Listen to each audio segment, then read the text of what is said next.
Yes, sir. I'm Chris Harley. I live in Cameron, South Carolina. I own Big Lee. Been hunting since he was about 16 months old. So did you get him when he's a puppy, or did you get him when he's older? Or? No, I bought Lee when he was about 16 months old from Randall Powell. I had a female at the time, and I bred her to JR. And Alan Shore was telling me about this dog he had named Big Lee. Named Lee. And we started talking a lot about pedigrees, and coming to find out, when I was 14 years old, I hunted with some of Lee's ancestors on the bottom side. And so I told Randall Powell I really was interested in Lee if he ever got rid of him. And he was hunting Cracker Jack at the time. So he called me up one day and asked me if I was still interested, and I said, yeah, I'm still interested. So I bought him, and he came to my house from Texas. So did you competition hunt him right away, or did you pleasure hunt him first? Or? We put him in a $30 hunt a couple months after I had him. We don't hunt much during the summertime at home, and it was getting late spring, early summer. We put him in a competition hunt. Tad Timmons, he got a win on him in his first $30 hunt he was ever in. And I sent him up to Kentucky to a friend of mine, and he hunted him through the summer for me, just pleasure hunting. And when I got him back, that's when we started really pushing the hunts that fall of 2020. Okay. You want to list some of his wins for us? Yeah, I'd love to. We won Saturday night, high score in English, 1,025 points. Our high scoring overall dog, 1,025 points at the Grand American in 2021. That was a big win for us. I hunted him in a warm-up hunt that week, and he hurt his foot. And so I chose to not hunt him that Friday night. And you know, at the Grand American, you have to be a double cast winner to even qualify for the overall hunt. So I chose to not hunt him that Friday night at all, and then Saturday night he scored 1,025 points. So this past year, 2022 Grand American, we got 4th place, 850 plus. He's won at Nationals. He's been a double cast winner at Nationals, double cast winner at PKC World, PKC Nationals, Super Stakes. We got into the semifinals at the World Hunt. I think it was at 2021. Yeah. And we won the English breed leader in 2020. And in the same year, we finished 2nd in the South Carolina State Top 16 as the overall leader. So. Have you bred him much?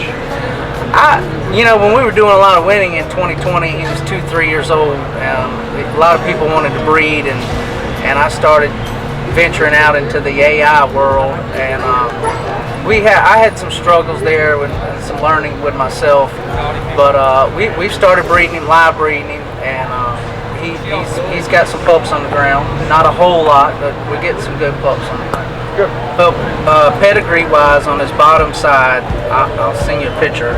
Okay. I found in my closet. I was 1999. I was 14 years old, and there was a local guy that had a really nice English dog named Royal Air, and they bred Royal Air, one of his females, to a dog named Stono River Rocky Amos Jr., owned by Urban Commodore, and his name was Rocky Amos Jr. because he was Rocky and Bluegrass Amos, and then at that time in the 90s was a big cross. And so, and actually I bought my first English pup ever when I was 14, and she was off of Stono River Rocky Amos Jr. So that produced a dog named Old Dan, and Old Dan, he was a local well-known Grand Night champion coon dog, 100% just all coon dog. He never went out into a lot of big hunts or anything, just Grand American and stayed local. But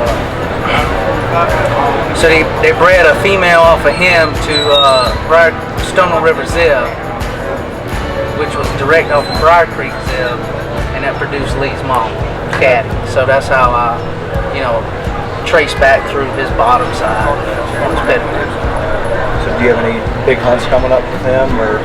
We have an entry for tonight. We'll see how it goes tonight. My plans to finish him to platinum, PKC Platinum champion. He's a gold champion. He doesn't lack much to be gold, but we want to finish out the gold, and I have a goal to win the Grand Arena. It sounds like you've been putting up some pretty good scores there. So We've been close, real close every time. This past year, 2022 Grand American, we actually had a dead cat. We scored on a bunch of coons, and then things went downhill, and we ended up having a dead cast Friday night. But at any rate, Saturday night we put up 850. So it works out. Yeah. Do you have any pups off of him right now?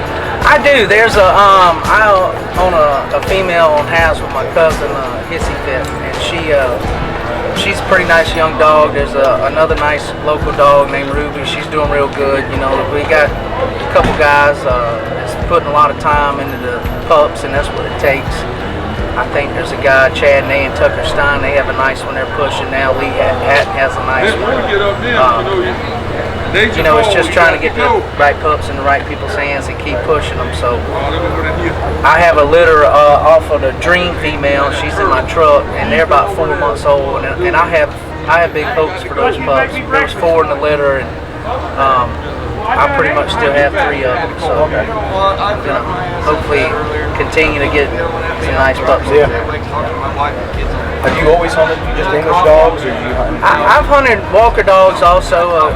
The first coon dog pup I ever purchased was an English pup, and the first dog I ever bought, older dog I've ever bought, she was a Walker dog.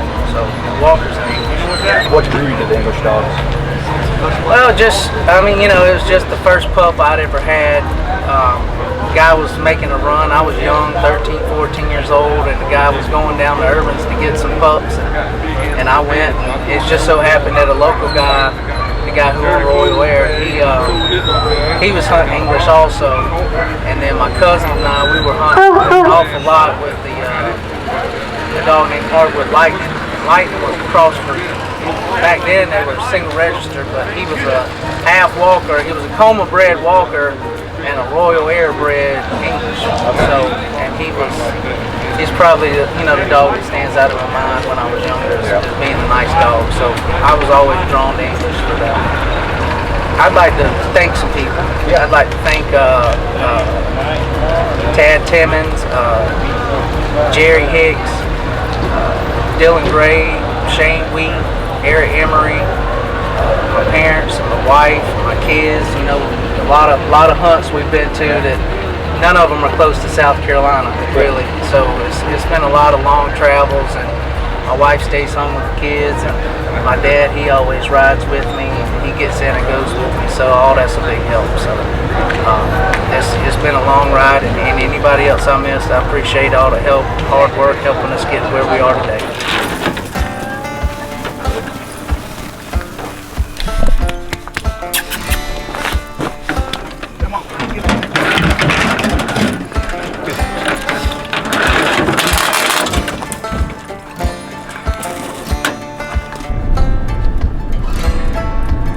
Me to go into the... You want to introduce yourself? Yeah, I'm Eric Emery, North Judson, Indiana. Hunting a dog by the name of Grand Night Champion, Gold Champion, Big Lee. He's owned by Chris Harley from South Carolina. Been pretty fortunate. The Winner's Circle, been, the top 20 of the World Hunt and the Nationals, PKC. He won the breed race. High scoring Grand Night at Grand American. He's won multiple pro classics and different hunts that I ain't real familiar with, but Chris can tell you, and that's what we're going to be hunting tonight.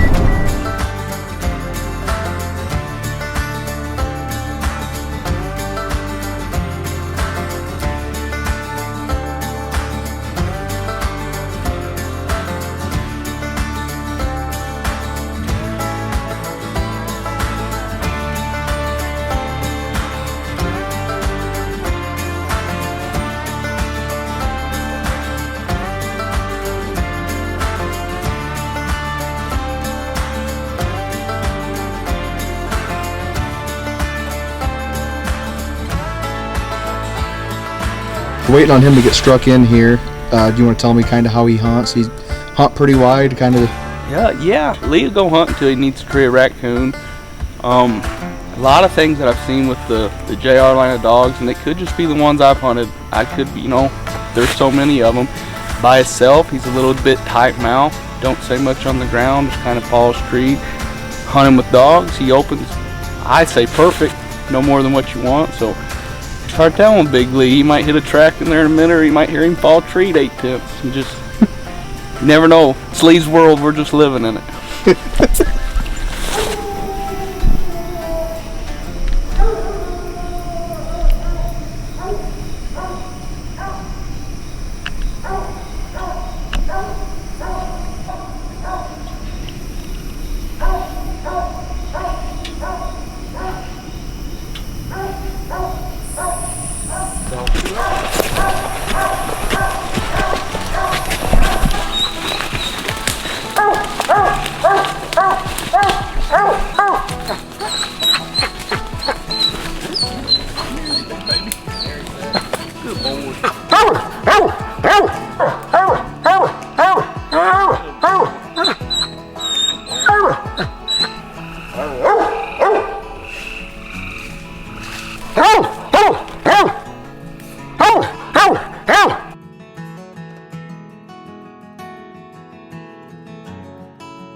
Do you want to tell me how you got started and ended up with hunting Lee?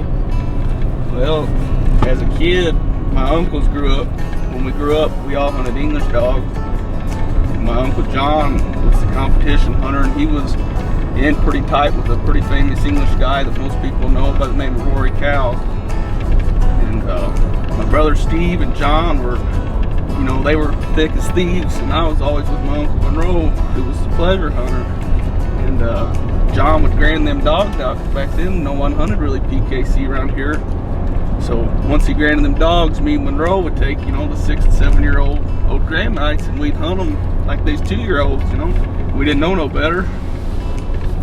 And then, my brother started going to the hunts, and I kind of got, I shouldn't say jealous, but it was jealousy. I wanted a piece of it, He would come home on the weekends telling us about the hunts they won and stuff, and little old me was just sitting there thinking, man, I'd like to get a piece of that sometime, but I didn't know nothing about it. But a little bit later on, my Uncle John kind of introduced us to it, and I'd say probably the most well-known popular dog that kind of broke us in was Cal's Big River Jesse Lee. He was the reserve UKC world champion in 2011, and that was kind of like my setting stone as far as a coon dog, that English dog that I ever seen. And after that, I'd always aggravate Rory, man, find me a dog to hunt. And he had a buddy down there by the name of Jason Reiser that owned a female off of Jesse in Indian Ridge Cindy named Big River Cindy. And we hooked up, and he let me hunt her. He said, Eric, keep her, do as you want, just don't ever sell her. I thought, well, you can't beat that deal, So me and Cindy took off, like I said earlier, that was in the UKC times, but she was a grand night, so all I could do was travel to the slam hunts. And I don't know for sure how many we won, but I think I was like 11 cast wins out of 12. I mean, we just hit it wide open, was very successful. Just tell a little story about Cindy. That's when I was just getting my feet wet into competition hunting. I go to a RQE in Wyatt, Indiana, a lot of guys are familiar with. And, back then there would be 30, 40 dogs at them hunts. I draw Earl Hochstedler with the Wedding Bells female. She was leading the state race that year. And then there was a dog from Michigan, I cannot remember his name, but he was leading the pro race. I didn't know nothing about that, And we draw out, I end up drawing both of them dogs. And I remember everybody at the club wanted to withdraw and walk with us in that cast to see them two dogs go head to head. I didn't think nothing about it, We go coon hunting. To say the least, Cindy looked pretty good, and I won the cast. And I remember walking back into that clubhouse, and everybody, you know, everybody was there, you know, who won, and I handed them that scorecard, and you could hear a mouse fart. I mean, everybody was just mind blown. And after that point, I mean, I was just hooked, you know, the English dogs, and I like to compete against the best, you know, and that's always how I've been, and it kind of took off after that. But the sad thing with that story is we won that hunt on a Friday night, you know, things were going good and going hot. I get home Saturday, she's fine, nothing's wrong, feed her, spend time with my girlfriend. I get up Sunday morning and she's dead as a doorknob.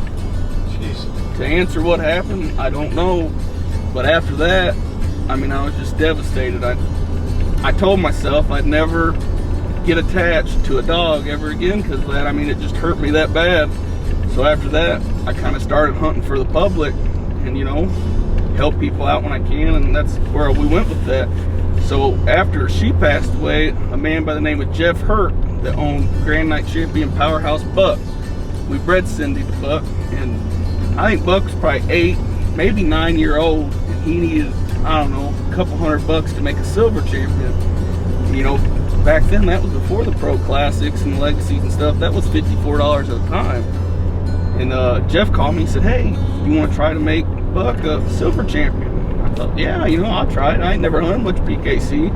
Well, that week down in Monticello, they had black and tan days, and I got Buck in Friday night, and then Saturday night I drew a good cast. I drew Matthew Beebe out hunting to catch this female, Austin Terrell hunting Reggie, a well-known black and tan, and I drew a little Amish boy by the name of Jared Lehman hunting a dog called Hard Time Cooper.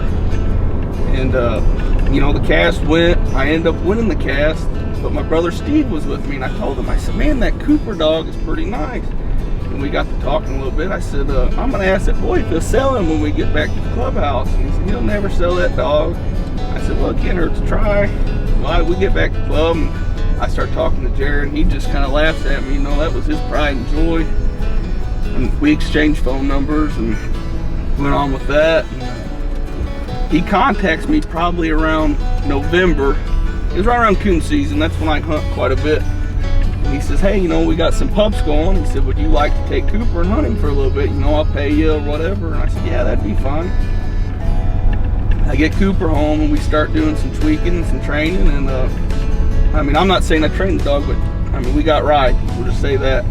And that following end of kill season, Jared took him back. And I mean, we just took off from there.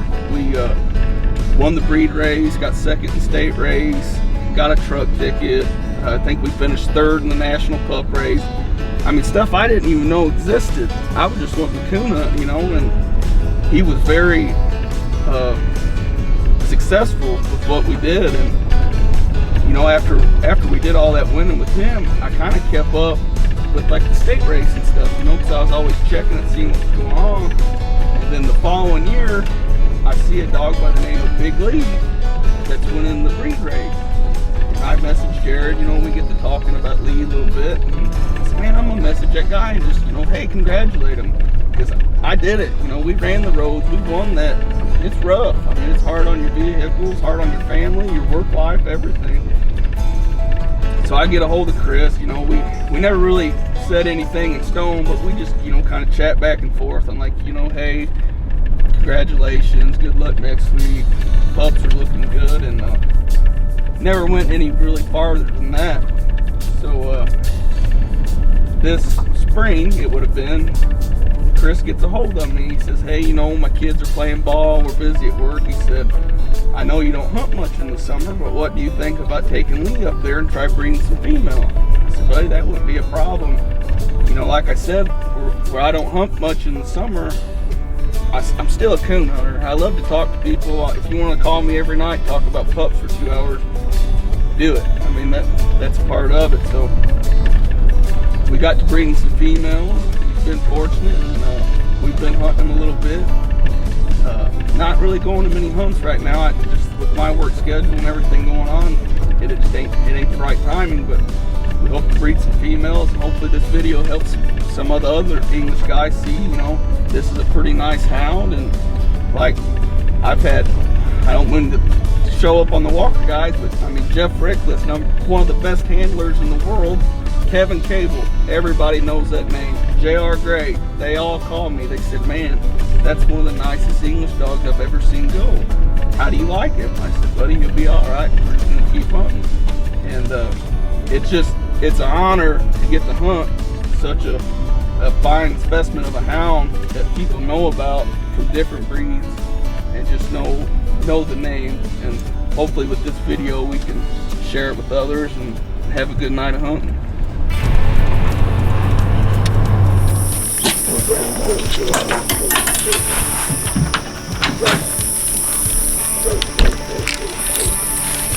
I don't know what to think about this camera.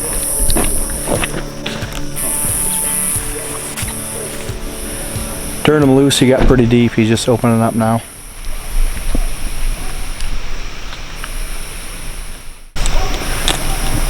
Ease that way a little bit.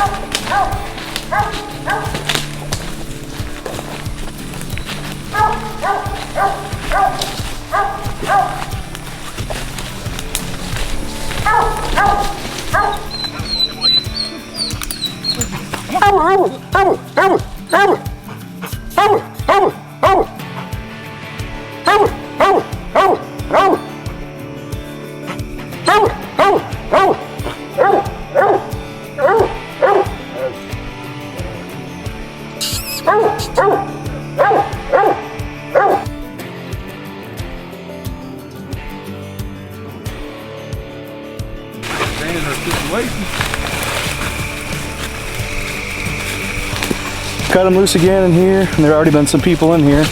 You might be able to hear him in the distance treed, but he got in here deep and treed about 3 or 4 of them.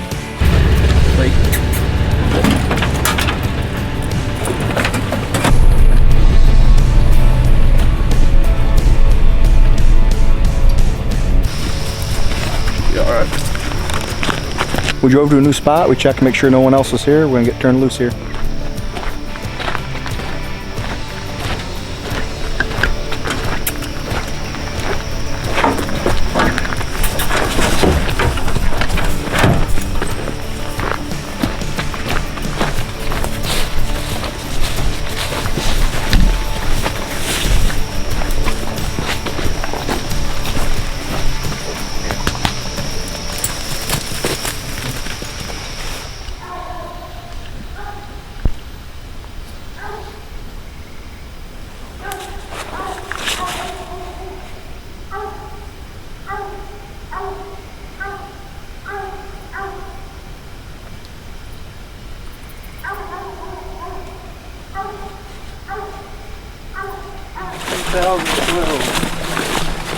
Let's kill more deer than Booney Crockett, bud.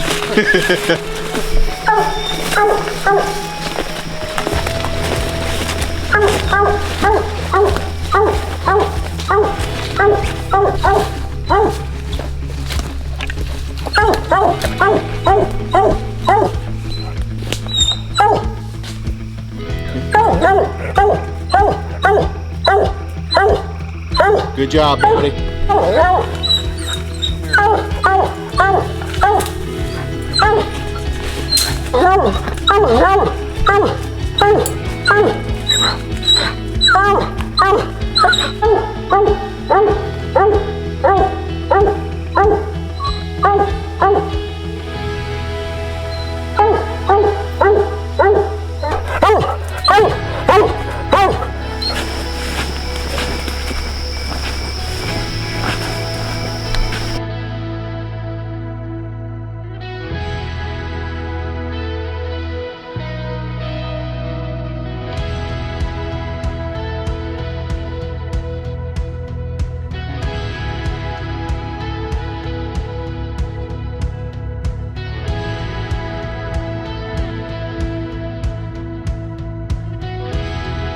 I want to thank you for coming over and going hunting with us.